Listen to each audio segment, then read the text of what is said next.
नमस्कार दोस्तों, प्रस्तुत है गोदान भाग 24। सोना 17वें साल में थी और इस साल उसका विवाह करना आवश्यक था। होरी तो 2 साल से ही इसी फिक्र में था, पर हाथ खाली होने से कोई काबू न चलता था। मगर इस साल जैसे भी हो उसका विवाह कर देना ही चाहिए, चाहे कर्ज लेना पड़े, चाहे खेत गिरव रखने पड़े। और अकेले होरी की बात चलती तो 2 साल पहले ही विवाह हो जाता। वह किफायत से काम करना चाहता था, पर धनिया कहती थी, कितना ही हाथ बांध कर खर्च करो, 200-250 लग ही जाएंगे। जुनिया के आ जाने से बिरादरी में इन लोगों का स्थान कुछ हेठा हो गया था और बिना 100-200 दिए कोई कुलीन वर न मिल सकता था। पिछले साल चैती में कुछ न मिला था तो पंडित दाता दीन से आधा साझा, मगर पंडित जी ने बीज और मजूरी का कुछ ऐसा ब्यौरा बताया कि होरी के हाथ 1/4 से ज्यादा अनाज न लगा और लगान देना पड़ा। ऊख और सन की फसल नष्ट हो गई थी। सन तो वर्षा अधिक होने और ऊख दीमक लग जाने के कारण। हाँ, इस साल की चैती अच्छी थी और ऊख भी खूब लगी हुई थी। विवाह के लिए गल्ला तो मौजूद था। 200 रुपए भी हाथ आ जाए तो कन्याड़ से उसका उद्धार हो जाए। अगर गोबर 100 रुपए की मदद कर दे तो बाकी 100 रुपए होरी को आसानी से मिल जाएंगे। झिंगुर सिंह और मंगरू शाह दोनों ही अब कुछ नर्म पड़ गए थे। जब गोबर परदेश में कमा रहा है तो उनके रुपए मारे ना पड़ सकते थे। एक दिन होरी ने गोबर के पास 2-3 दिन के लिए जाने का प्रस्ताव किया, मगर धनिया अभी तक गोबर से वह कठोर शब्द न भूली थी। वह गोबर से 1 पैसा भी न लेना चाहती थी, किसी तरह नहीं। होरी ने झुंझला कर कहा, लेकिन काम कैसे चलेगा यह बता। धनिया सिर हिलाकर बोली, मान लो गोबर परदेश न गया होता, तब तुम क्या करते? वही अब करो। होरी की जबान बंद हो गई। एक क्षण बाद बोला, मैं तो तुझसे पूछता हूँ। धनिया ने जान बचाई, यह सोचना मर्दों का काम है। होरी के पास जवाब तैयार था। मान ले मैं ना होता, तू ही अकेली रहती, तब तू क्या करती? वाह कर। धनिया ने तिरस्कार भरी आंखों से देखा। जब मैं कुछ कन्या भी देती तो कोई हंसने वाला न था। कुछ कन्या होरी भी दे सकता था, इसी में उसका मंगल था। लेकिन कुछ मर्यादा कैसे छोड़ दे। उसकी बहनों के विवाह में 300 बाराती द्वार पर आए थे। दहेज भी अच्छा ही दिया गया था। नाच तमाशा बाजा गाजा हाथी घोड़े सभी आए थे। आज भी बिरादरी में उसका नाम है। 10 गांव के आदमियों से उसका हेल मेल है। कुछ कन्या देकर वह किसे मुंह दिखाएगा? इससे तो मर जाना अच्छा है। और वह क्यों कुछ कन्या दे? पेड़ पाले हैं, जमीन है और थोड़ी सी साख भी है। अगर वह 1 बीघे भी बेच दे तो 100 मिल जाए। लेकिन किसान के लिए जमीन जान से भी ज्यादा प्यारी होती है, कुल मर्यादा से भी प्यारी है। और कुल 3 ही बीघे तो उसके पास है। अगर 1 बीघा बेच दे तो फिर खेती कैसे करेगा? कई दिन इसी हेस बेस में गुजरे। होरी कुछ फैसला न ले कर सका। दशहरे की छुट्टियों के दिन थे। झिंगुर, पटेश्वरी और नोखीराम तीनों ही सज्जनों के लड़कों की छुट्टियां में घर आए थे। तीनों अंग्रेजी पढ़ते थे और यद्यपि तीनों 20-20 साल के हो गए थे, पर अभी तक यूनिवर्सिटी में जाने का नाम ना लेते थे। एक एक क्लास में 2-2 3-3 साल पढ़े रहते। तीनों की शादियां हो चुकी थी। पटेश्वरी के सपूत विंदेश्वरी को एक पुत्र के पिता भी हो चुके थे। तीनों दिन भर ताश खेलते, भांग पीते और छैला बने घूमते। वे दिन में कई कई बार होरी के द्वार की ओर ताकते हुए निकलते और कुछ ऐसा संयोग था कि जिस वक्त वे निकलते उसी वक्त सोना भी किसी न किसी काम से द्वार पर आ खड़ी होती। इन दिनों वह बड़ी साड़ी पहनती थी जो गोबर उसके लिए लाया था। यह सब तमाशा देख देख कर होरी का खून सूखता जा रहा था, मानो उसकी खेती चौपट करने के लिए आकाश से ओले वाले पीले बादल उठे चले आते हों। एक दिन तीनों उसी कुएं पर नहाने जा पहुंचे जहां होरी ऊख सींचने के लिए पुर चला रहा था। सोना मोट ले रही थी। होरी का खून आज खौल उठा। उसी सांझ को वह दुलारी सौवाइन के पास गया। सोचा, औरतों में दया होती है, शायद इसका दिल पसीज जाए और कम सूद पर रुपए दे दे। मगर दुलारी अपना ही रोना ले बैठी। गांव में ऐसा कोई घर नहीं था जिस पर उसके लिए रुपए न आते हों। यहाँ तक कि झिंगुर सिंह पर भी उसके 20 रुपए आते थे, लेकिन कोई देने का नाम ना लेता था। बेचारी कहाँ से रुपए लाए। होरी ने गिड़गिड़ा कर कहा, भाभी बड़ा पुण्य होगा, तुम रुपए ना दोगी, मेरे गले की फांसी खोल दोगी। झिंगुर और पटेश्वरी मेरे खेतों पर दांत लगाए बैठे हैं। मैं सोचता हूँ बाप दादा की यही तो निशानी है। यह निकल गई तो जाऊंगा कहाँ। एक सपूत वह होता है कि घर की संपत्ति बढ़ाता है। मैं ऐसा कपूत हो जाऊं कि बाप दादा की कमाई पर झाड़ू फेर दूं। दुलारी ने कसम खाई। होरी, मैं ठाकुर जी के चरण छू कर कहती हूँ कि इस समय मेरे पास कुछ नहीं है। जिसने लिया वह देता नहीं, तो मैं क्या करूँ।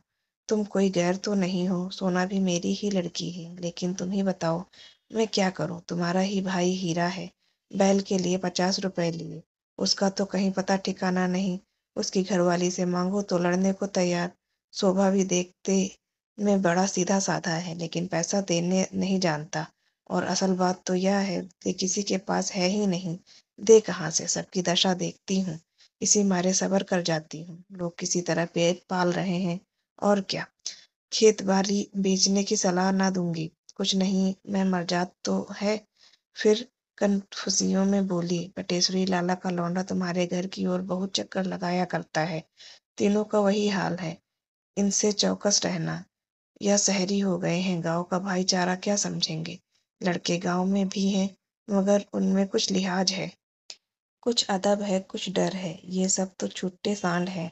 मेरी कौशल्या ससुराल से आई थी। मैंने सबों के ढंग देखकर उसके ससुर को बुलाकर विदा कर दिया। कोई कहाँ तक पहरा दे।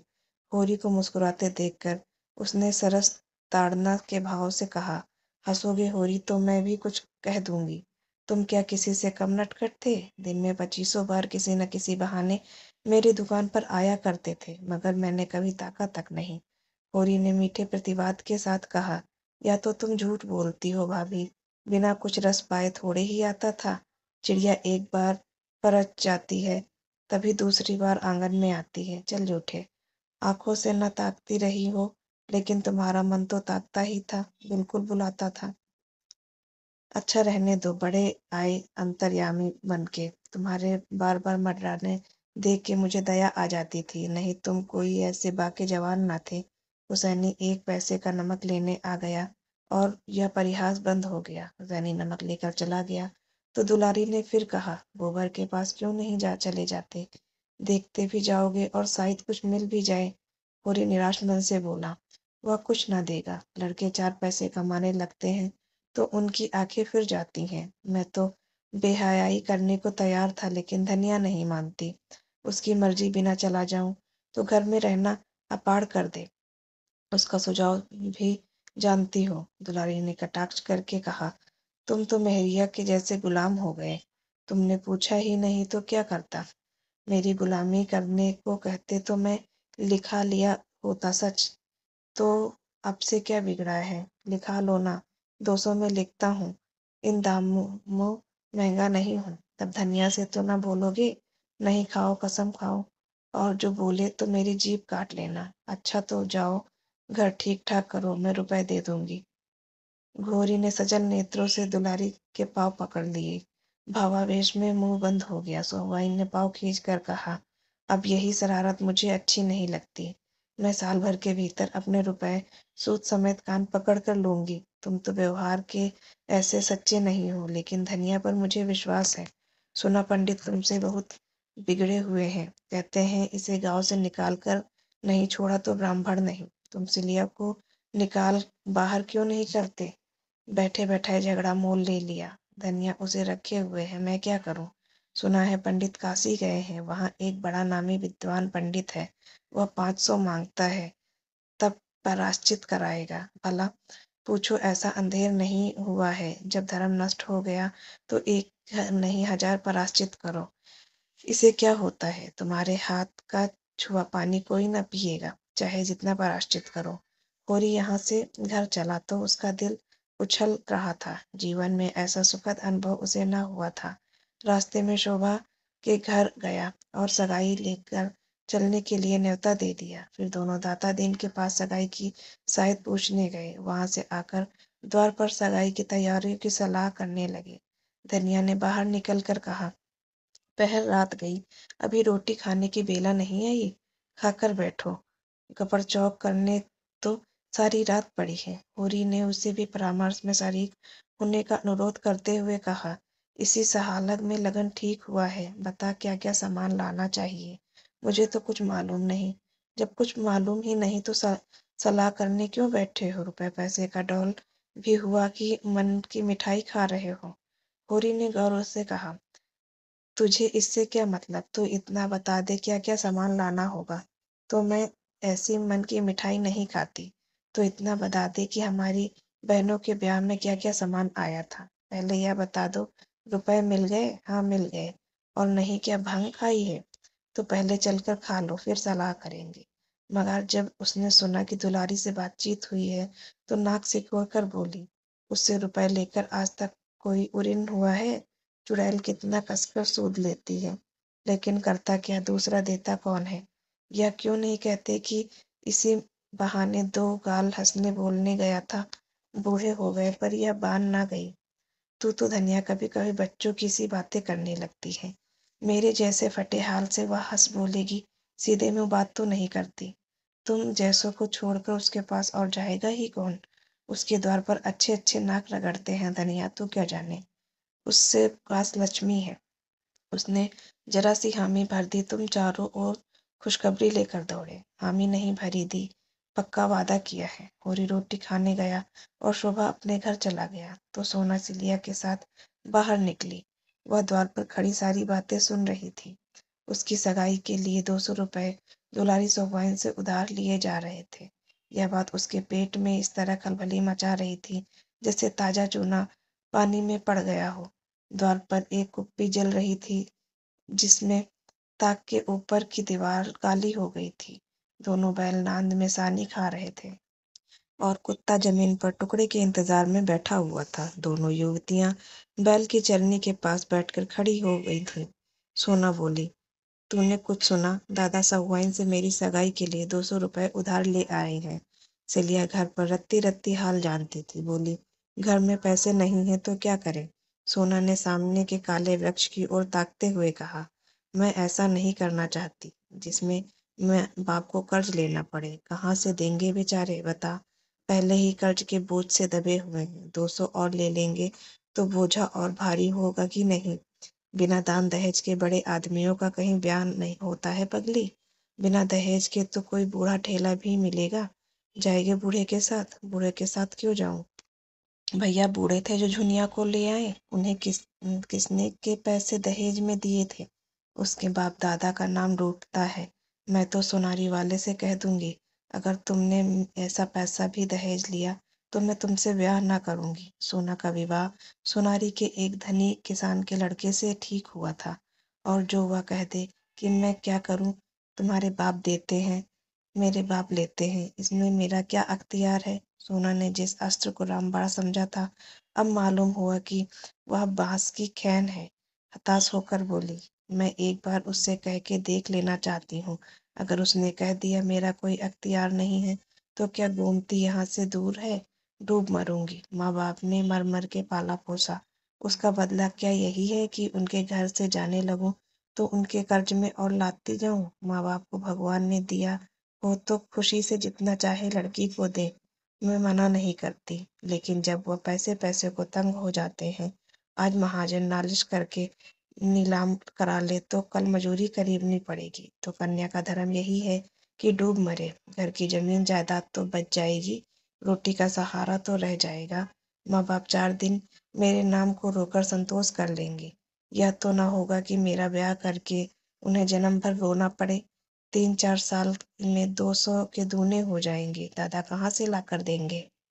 सिलिया को जान पड़ा जैसे उसकी आंखों में नई ज्योति आ गई हो। आवेश में सोना को छाती से लगाकर बोली, तूने इतनी अकल कहाँ से सीख ली सोना। देखने में तो तू बड़ी भोली भाली लगती है, इसमें अकल की कौन सी बात है चुड़ैल। क्या मेरी आंखें नहीं है कि मैं पागल हूँ। 200 मेरे ब्याह में ले, 3-4 साल के बाद दूना हो जाए, तब रुपया के ब्याह में 200 और ले। जो कुछ खेती बाड़ी है सब नीलाम तिलाम हो जाए और द्वार द्वार भीख मांगते फिरे। यही ना, इससे तो कहीं अच्छा है कि मैं अपनी ही जान दे दूं। मुंह अंधेरे सोनारी चली जाना और उसे बुला लाना, मगर नहीं बुलाने का काम नहीं। मुझे उससे बोलने लाज आएगी। तू ही मेरा यह संदेशा कह देना। देख क्या जवाब देता है। कौन दूर है, नदी के उस पार ही तो जाना है। कभी कभी ढोर लेकर इधर आ जाता है। एक बार उसकी भैंस मेरे खेत में पड़ गई थी तो मैंने उसे बहुत गालियां दी थी। हाथ जोड़ने लगा। हाँ, या तो बता, इधर मतई से तेरी भेंट हुई या नहीं? सुना बहान लोग उसे बिरादरी में नहीं ले रहे हैं। सिलिया ने हिकारत के साथ कहा। बिरादरी में क्यों ना लेंगे? हाँ, बूढ़ा रुपए नहीं खर्च करना चाहता। इसको रुपए कैसे मिल जाए तो झूठी गंगा उठा ले। लड़का आजकल बाहर उसारे में टिक्कर लगाता है। तो इसे छोड़ क्यों नहीं देती? अपनी बिरादरी में किसी के साथ बैठ जा और आराम से रह। वह तेरा अपमान तो ना करेगा? हाँ रे, क्यों नहीं। मेरे पीछे उस बेचारी की इतनी दुर्दशा हुई, अब मैं उसे छोड़ दूं? अब वह चाहे पंडित बन जाए चाहे देवता बन जाए, मेरे लिए तो वही मताई है जो मेरे पैरों पर सिर रगड़ा करता था। और ब्राह्मण भी हो जाए और ब्राह्मणी से विवाह भी कर ले, फिर भी जितनी उसकी सेवा मैंने की है वह कोई ब्राह्मणी क्या करेगी। अभी मान मर्जाद के मोह में वह चाहे मुझे छोड़ दे, लेकिन देख लेना फिर दौड़ा आएगा। आ चुका अब। तुझे पा जाए तो कच्चा ही खा जाए। तो उसे बुलाने ही कौन जाता है? अपना अपना धर्म अपने अपने साथ है। वह अपना धर्म तोड़ रहा है तो मैं अपना धर्म क्यों तोड़ूं?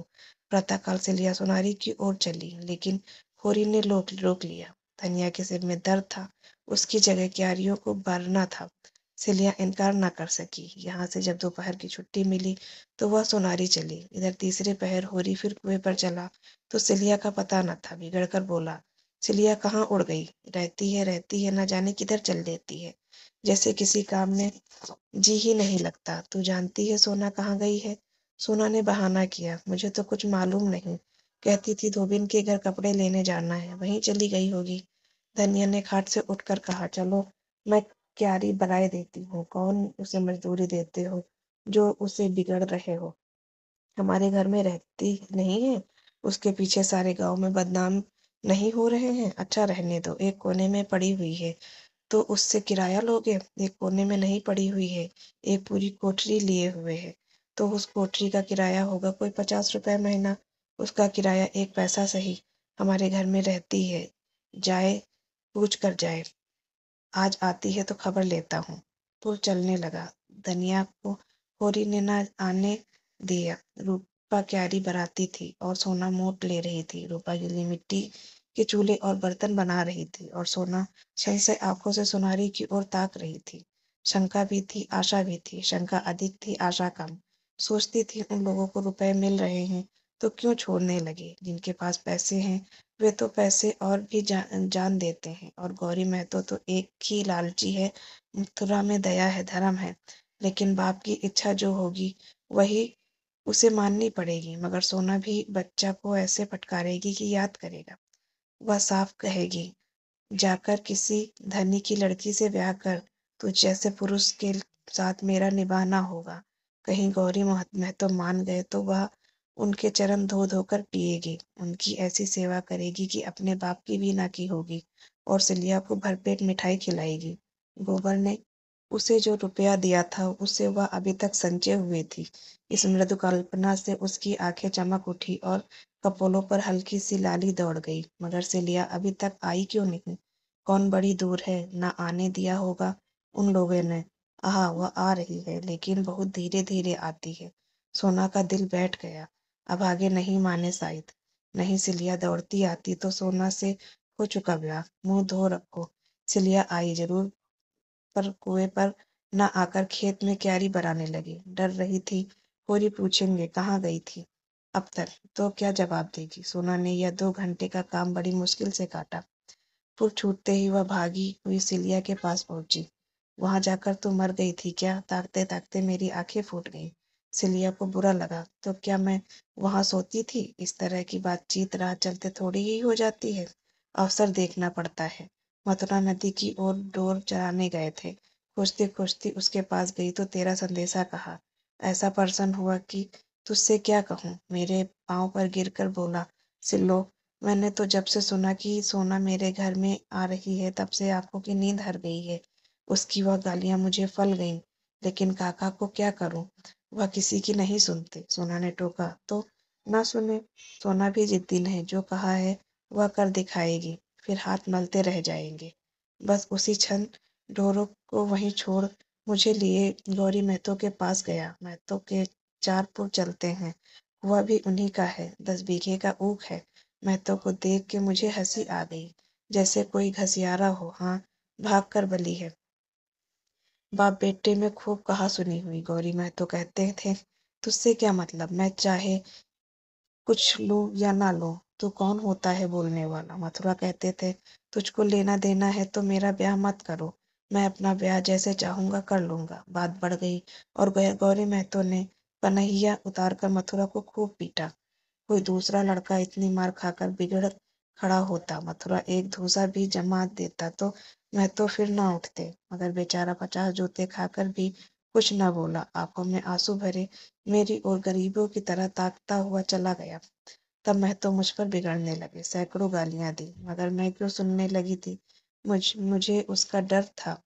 मैंने साफ कह दिया, मैं तो 200-300 कोई बड़ी रकम नहीं हूँ, और होरी में तो इतने के बिक ना जाएंगे, ना तुम ही धनवान हो जाओगे। वह सब धन नाच तमाशे में ही उड़ जाएगा। हाँ, ऐसी बहू ना पाओगे। सोना के सजल नेत्रों से पूछा, मैं तो इतनी ही बात पर उन्हें मारने लगे। सिलिया ने यह बात छिपा रखी थी। ऐसे अपमान की बात सोना के कानों में न डालना चाहती थी, पर यह प्रश्न सुनकर संयम न रख सकी। बोली, वही गोबर भैया वाली बात थी। महतो ने कहा, आदमी झूठा भी खाता है जब मीठा हो, कलंक चांदी से ही धुलता है। इस पर मथुरा बोले, काका, कौन घर कलंक से बचा हुआ है। हाँ, किसी का खुल गया, किसी का छिपा हुआ है। और महतो भी पहले एक चमारी में फंसे थे, उसके 2 लड़के भी हैं। मथुरा के मुंह से इतना निकलना था कि डोकरे पर जैसे भूत सवार हो गया। जितना लालची है उतना ही क्रोधी भी है, बिना लिए ना मानेगा। दोनों घर चली। सोना के सिर पर चरसा, रस्सा और जुए का भारी बोझा था, पर इस समय वह उसे फूले से भी हल्का लग रहा था। उसके अंतरस्थल में जैसे आनंद और स्फूर्ति का सोता खुल गया था। मथुरा भी वह वीर मूर्ति सामने खड़ी थी, और वह जैसे उसे अपने हृदय में बैठाकर उसके चरण आंसुओं से पखार रही थी, जैसे आकाश की देवियां उसे गोद में उठाए आकाश में छाई हुई लालिमा लिए चली जा रही थी। उसी रात को सोना को बड़े जोर का ज्वर चढ़ गया। तीसरे दिन गौरी महतो ने नाई के हाथ यह पत्र भेजा, स्वस्थ श्री सौर जोगी श्री होती महतो को गौरी राम का राम राम बाजना। आगे जो हम लोग में दहेज की बातचीत हुई थी, उस पर हमने शांत मन से विचार किया। समझ में आया कि लेन देन से वर और कन्या दोनों ही के घर वाले जेरबार होते हैं। जब हमारा तुम्हारा संबंध हो गया तो हमें ऐसा व्यवहार करना चाहिए कि किसी को ना अखरे। तुम दान दहेज की कोई फिक्र मत करना, हम तुमको सौगंध देते हैं, जो कुछ मोटा महीन जुरे बरातियों को खिला दोगे हम वह भी ना मांगेंगे। शरत का इंतजाम हमने कर लिया है। हाँ, तुम खुशी खुर्रमी से हमारी जो खातिर करोगे वह सिर झुकाकर स्वीकार करेंगे। होरी ने पत्र पढ़ा और दौड़े हुए भीतर जाकर धनिया को सुनाया। हर्ष के मारे उछला पड़ता था, मगर धनिया किसी विचार से डूबी बैठी रही। एक क्षण के बाद बोली, यह गौरी महतो की भलमनसी है, लेकिन हमें भी तो अपने मर्जाद का निबाह करना है। संसार क्या कहेगा। रुपया हाथ का मैल है, उसके लिए कुल मर्जाद नहीं छोड़ा जाता।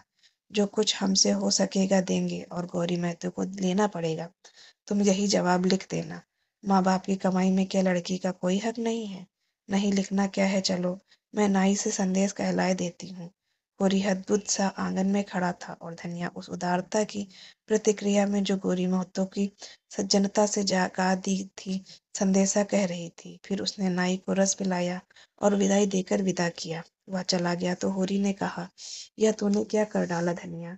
तेरा मिजाज आज तक मेरी समझ में ना आया। तू आगे भी चलती है, पीछे भी चलती है। पहले तो इस बात पर लड़ रही थी कि किसी ने एक पैसा कर्ज मत लो, कुछ देने दिलाने का काम नहीं है, और जब भगवान ने गौरी के भीतर बैठकर यह पत्र लिखवाया तो तूने कुल मर्जाद का राग छेड़ दिया। तेरा मरम भगवान ही जाने। धनिया बोली, मुंह देखकर बीड़ा दिया जाता है, जानते हो कि नहीं। तब गौरी अपनी शान दिखाते थे, अब वह भलमनसी दिखा रहे हैं। ईंट का जवाब चाहे पत्थर हो, लेकिन सलाम का जवाब तो गाली नहीं है। होरी ने नाक सिकोड़ कर कहा, तो दिखा अपनी भलमनसी देखे, कहाँ से रुपए लाती है। धनिया आंखें चमकाकर बोली, रुपए लाना मेरा काम नहीं है, तुम्हारा काम है। मैं तो दुलारी से ही लूंगा। ले लो, उसी से सूद तो सभी लेंगे। जब डूबना ही है तो तालाब, और क्या गंगा। होरी बाहर आकर चिलम पीने लगा। कितने मजे से गला छूटा जाता था, लेकिन धनिया जब जान छोड़े तब ना, जब देखो उल्टी ही चलती है। इसे जैसे कोई भूत सवार हो जाता है। घर की दशा देखकर भी इसकी आंखें नहीं खुलती। इसी के साथ गोदान का भाग 24 समाप्त होता है। फिर मिलेंगे भाग 25 के साथ। तब तक के लिए शुभ रात्रि। धन्यवाद।